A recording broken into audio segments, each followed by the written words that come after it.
ఒక ఏలెత్తి చూపించేటప్పుడు ఆ గురిగింది కింద ఏముందో తెలుసుకొని మాట్లాడాలా. జగన్ గారి గురించి వైఎస్ జగన్మోహన్ రెడ్డి అంటే మేము భయపడాలా? జగన్మోహన్ రెడ్డి గారు ఏలెత్తి జనాల్ని భయపెడతా ఉన్నారు.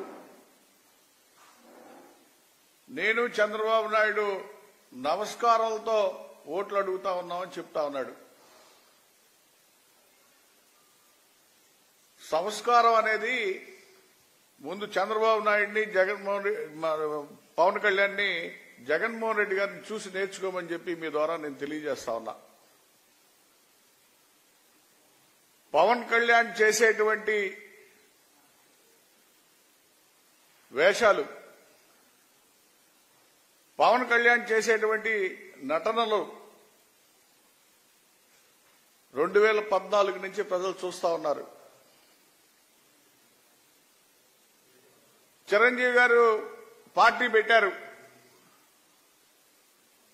రాజకీయానికి నాకు సరిపోదు అనుకొని ఆయన సరిపెట్టుకున్నారు.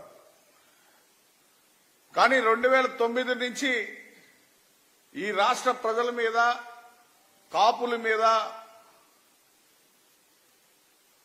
పవన్ కళ్యాణ్ కక్ష కట్టినటువంటి పరిస్థితి ఈరోజు కనపడతా ఉంది. ఎందుకు కనపడతా ఉందంటే 2009లో మా అన్నయ్యకి ఓటేయలేదు.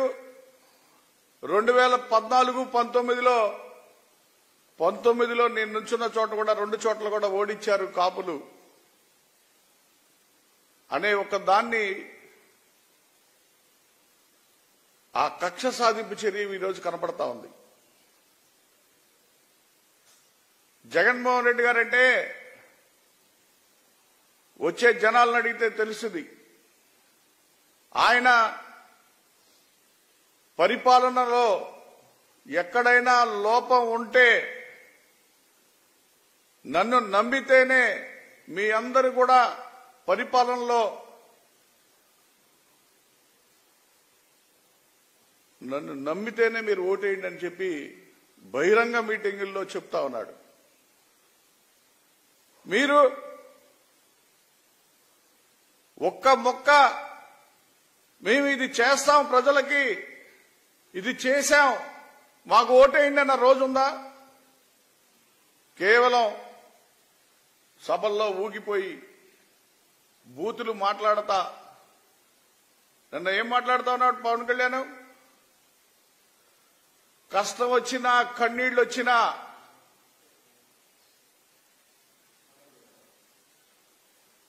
మీ నాయన వచ్చిన రాజశేఖర రెడ్డి గారిని 2009లో ఇదే చంద్రబాబు నాయుడు మరి అప్పుడు కూడా పీఆర్పీ పార్టీ పెట్టించి అప్పుడు కూడా జరిగింది వైఎస్ రాజశేఖర రెడ్డి గారి మీద కూడా సేమ్ అదే తంతు ఈరోజు జరుగుతూ ఉంది ఈ రాష్ట్రంలో. ఆ రోజు రాజశేఖర రెడ్డి గారి పాలన, సుభిక్షంగా ఉన్నటువంటి పాలన చూసి ఉప్పెనల్లాగా వచ్చినటువంటి పరిస్థితుల్లో ఉన్నా కూడా జనం రాజశేఖర రెడ్డి గారికి ఓటేశారు. ఆ రోజు చిరంజీవి గారు ఒక మహానటుడు. అటువంటి ఉప్పెనలో కూడా వైఎస్ రాజశేఖర రెడ్డి గారి సంక్షేమ పాలన, అభివృద్ధి పాలన, ఆయన పాలన పట్టే ప్రజలందరూ కూడా ఓటేయడం జరిగింది. ఈరోజు సేమ్ అదే జరుగుతా ఉంది. జగన్మోహన్ రెడ్డి గారి యొక్క పాలన చూసి భయపడి పారిపోయింది ఎవరు? ఈ రాష్ట్రంలో 4 సంవత్సరాలు ఎటుపోయారు చంద్రబాబు నాయుడు గాని, పవన్ కళ్యాణ్ గాని, లోకేష్ గాని. మళ్ళీ సభల్లో ఏం మాట్లాడుతా ఉన్నారు? మేము కష్టం వచ్చినా, కన్నీళ్లు వచ్చినా మేము ఇక్కడే ప్రజల్లో ఉంటామని చెప్తా ఉన్నారు. సిగ్గు లేదా అని చెప్పి నేను అడుగుతా ఉన్నా. కేవలం నీ నటన చాతుర్యాన్ని ఈరోజు బయట పెడతా ఉన్నావు. పార్టీని వదిలేశావు, కులాన్ని వదిలేశావు, రాజకీయాన్ని వదిలేశావు. చంద్రబాబు నాయుడికి పెయిడ్ ఆర్టిస్ట్గా ఈ రాష్ట్రం అంతా తిరుగుతా ఉన్నావు. కానీ మరి పిఠాపురంలో కాపు ఆడబొడుచు మీద నువ్వు నుంచోటమే కాకుండా మళ్ళీ నీకు పెయిడ్ ఆర్టిస్టులు తీసుకెళ్లి అక్కడ తిప్పుతా ఉన్నావు. ఎందుకు నీకు అంత భయం? నువ్వు నుంచున్న దగ్గరే పెయిడ్ ఆర్టిస్టులు తీసుకెళ్లి నీ క్యాంపెయిన్ చేయించుకునే పరిస్థితికి వస్తే అది జగన్మోహన్ రెడ్డి గారు అంటే. దట్ ఈజ్ జగన్మోహన్ రెడ్డి గారు. అంతకుముందు కాపులకి అత్యధికమైనటువంటి సీట్లు ఇచ్చి 30 మంది ఎమ్మెల్యేలు చేసి 5 మంత్రులు చేసినటువంటి జగన్మోహన్ రెడ్డి గారు. మరి ఇప్పుడు కూడా 31 మంది ఎమ్మెల్యేలు సీట్లు ఇచ్చారు, 6 ఎంపీలు ఇచ్చారు. కేవలం ఎక్కడైతే కాపులు నుంచున్నారో వాళ్ళని ఓడగొట్టడానికే నువ్వు తిరుగుతా ఉన్నావు. కేవలం అంటే కాపుల యొక్క రాజకీయ ఎదుగుదలని అణిచివేయటానికి చంద్రబాబు నాయుడు నిన్ను వాడతా ఉన్నాడు. ముందు అది తెలుసుకోమని చెప్పి పవన్ కళ్యాణ్ కోరుతా ఉన్నా. ఎందుకు నీ కాపుల పట్ల ఈ ద్వేషం, ఈ పగ, ఈ ప్రతీకారం? అంటే కాపులందరూ కూడా జగన్మోహన్ రెడ్డి గారు వంక చూస్తున్నారని, నీ జనసేన పార్టీ మొత్తం ఖాళీ అయిపోయి వైఎస్ఆర్సీపీలో జగన్మోహన్ రెడ్డి గారి చెంతకి చేరిపోయారని నువ్వు మాట్లాడే మాటలు, నీ విన్యాసాలు, నీ నటన బయటపడతా ఉంది. నీ ఆర్టిస్టు అనే దానికి అర్థం ఈరోజు ప్రూవ్ చేస్తా ఉన్నావు.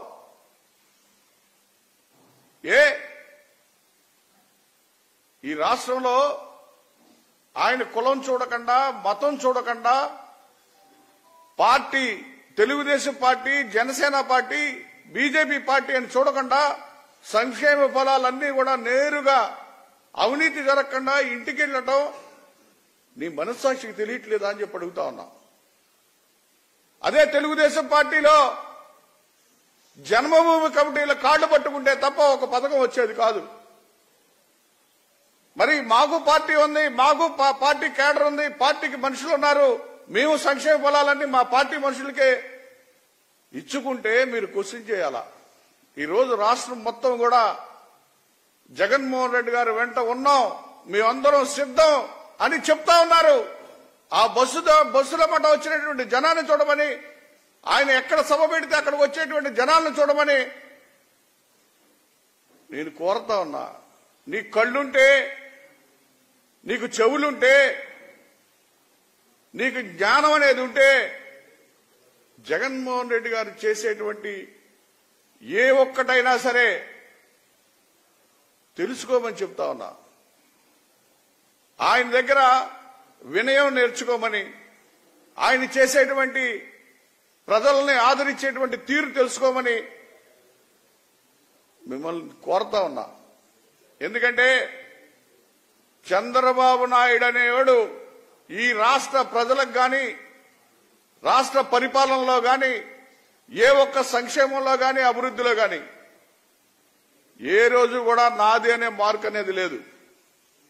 కేవలం కుటుంబాలను విడదీయటం, పార్టీలో ఉన్నటువంటి నాయకులను విడదీయటం, వాళ్ళందరినీ కూడా రోడ్డు మీదకి తీసుకొచ్చి వాడుకోవడం తప్ప కక్షపూరితమైనటువంటి రక్త చరిత్ర కలిగినటువంటి వ్యక్తి చంద్రబాబు నాయుడు.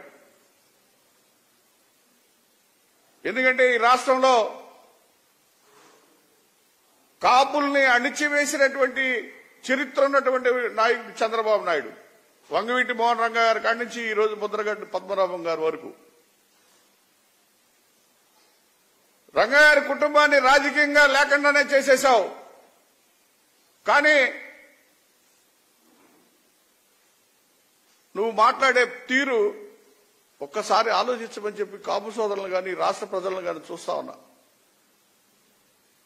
జెండాలన్నీ జతకట్టి మీరు జగన్మోహన్ రెడ్డి గారి మీదకి వస్తా ఉన్నారు. కానీ జగన్మోహన్ రెడ్డి గారు కులాలన్నిటినీ కూడగట్టుకొని వాళ్ళ సంక్షేమ యోగాలని తెలుసుకొని వాళ్ళకన్నిటినీ చేరువ చేసి ఆయన ప్రజల్లోకి వస్తా ఉన్నారు. అది తెలుసుకోమని చెప్తా ఉన్నా. ఆయన ప్రతిపక్ష నాయకుడిగా ప్రజల్లోనే ఉన్నారు. ఈరోజు అధికార పాలనలో కూడా ప్రజల్లోనే ఉన్నారు జగన్మోహన్ రెడ్డి గారు. నిరంతరం పేద బడుగు బలహీన వర్గాల్లో మరి అగ్రవర్ణాల్లో ఉన్నటువంటి ప్రతి కులంలో కూడా దాంట్లో ఉన్న పేదలకి మనం ఏం చేయాలి అని ఒక ఆలోచన చేసినటువంటి వ్యక్తి జగన్మోహన్ రెడ్డి గారు. ఈరోజు భారతదేశం అంతా కూడా జగన్మోహన్ రెడ్డి గారు అంక చూస్తా ఉంటే మీ ఒన్నులో ఒడుగు పుట్టి జగన్మోహన్ రెడ్డి గారి ఫోటో చూస్తేనే భయపడతా ఉన్నారు. ఆ భయంలో మీరేం మాట్లాడుతా ఉన్నారంటే ఆయనలో వేరే చెప్పడానికి లేక అవినీతి అంట, స్కాములు జరిగిపోయినాయంట, ఇక్కడ రౌడీ పాలనట. దానికి అర్థం ఏంటో తెలుసా పవన్ కళ్యాణ్? నేను అడుగుతా ఉన్నా, నీకు కళ్ళుంటే నీకు జరిగిపోయిన చరిత్ర గురించి చెప్పాలంటే రాక్షస పాలన జరిగింది చంద్రబాబు నాయుడు హయాంలోనే. జన్మభూమి కమిటీలు చేసినటువంటి నిర్వాకాలు, క్లబ్బులు, ఇక్కడ కాల్మనీలు, సెక్స్ రాకెట్లు, భూ కబ్జాలు, ప్రతి ఒక్క స్కీమ్ వెనకాల ఒక స్కామ్ ఉండేది. కేవలం ఆ పార్టీ మనుషులే ఉండేవాళ్ళు. కానీ జగన్మోహన్ రెడ్డి గారి పరిపాలనలో స్కాములు లేవు, అవినీతి లేదు. బటన్ నొక్కితే నేరుగా అకౌంట్లోకి వెళ్లి వాళ్ళకి జమపడి ఎవరైతే లబ్ధిదారులు ఉన్నారో వాళ్ళని అకౌంట్లోకి నేరుగా పంపించేటువంటి ఘనత జగన్మోహన్ రెడ్డి గారు. ఈ సుభిక్షమైన పాలన కోరుకోబట్టే ప్రజలందరూ కూడా ఉవ్వెత్తున ఈ రోజున జగన్మోహన్ రెడ్డి గారు ఎక్కడికి వెళ్తే అక్కడ జైలు కొడతా ఉన్నారు. అది చూసి తట్టుకోలేక ముద్రగడ్డ గారి కుటుంబంలోంచి ఒకళ్ళని, ఆఖరికి షర్మిలమ్మను కూడా మార్చినటువంటి ఘనత చంద్రబాబు నాయుడుది. ఇటువంటి వ్యక్తులని అన్ని కులాలు ఆలోచించమని చెప్పి కోరుతా ఉన్నా. జగన్మోహన్ రెడ్డి గారికి ముందు మనం వాళ్ళ అవినీతిని గాని వాళ్ళని గాని ఎండగట్టలేకపోయాం. కానీ ఈరోజు జగన్మోహన్ రెడ్డి గారు అణువణువున వాళ్ళు చేసినటువంటి దుర్మార్గాలు బయటికి తీసి, వాళ్ళు చేసినటువంటి అన్ని కూడా బయటికి తీసి, వాళ్ళు చేసిన స్కామ్స్ లో గాని, భూముల్లో గాని, పేపర్లలో గాని ఈ రాష్ట్రాన్ని దోచుకు తినేసినటువంటి విధానాన్ని బయటికి తీసితే ఈరోజు భయపడతా ఉన్నారు, వణుకు పడతా ఉంది. ఇంకా మళ్లీ జగన్మోహన్ రెడ్డి గారు మళ్లీ ముఖ్యమంత్రి అయితే మొత్తం మన ఆ స్కాములన్నీ కూడా, మన భూములన్నీ కూడా, మనం సంపాదించిన భూములన్నీ కూడా బయట పెడతాడని భూ హక్కుల గురించి మాట్లాడుతూ ఉన్నారు. ఆయన తీసుకొచ్చినటువంటి చట్టాలు చూసి భయపడతా ఉన్నారు. అంతేగాని ఈ రాష్ట్రంలో జగన్మోహన్ రెడ్డి గారు అంటే రాజశేఖర రెడ్డి గారు, 10 మంది రాజశేఖర రెడ్డి గారు కలిస్తే జగన్మోహన్ రెడ్డి గారు ఈరోజు. ఇది ఎందుకు చెప్తా ఉన్నానంటే ప్రతి పేదవాడు కోవిడ్ లో ఏ విధంగా బతికారు, ఈరోజు సుభిక్షంగా గుండె మీద చేసుకొని పేద బడుగు బలహీన వర్గాల పిల్లలు ఉన్నత చదువులు చదువుకునే స్థాయికి వెళ్లారు అంటే జగన్మోహన్ రెడ్డి గారు. ప్రతి ఒక్క వ్యక్తికి గూడొచ్చిందంటే జగన్మోహన్ రెడ్డి గారు.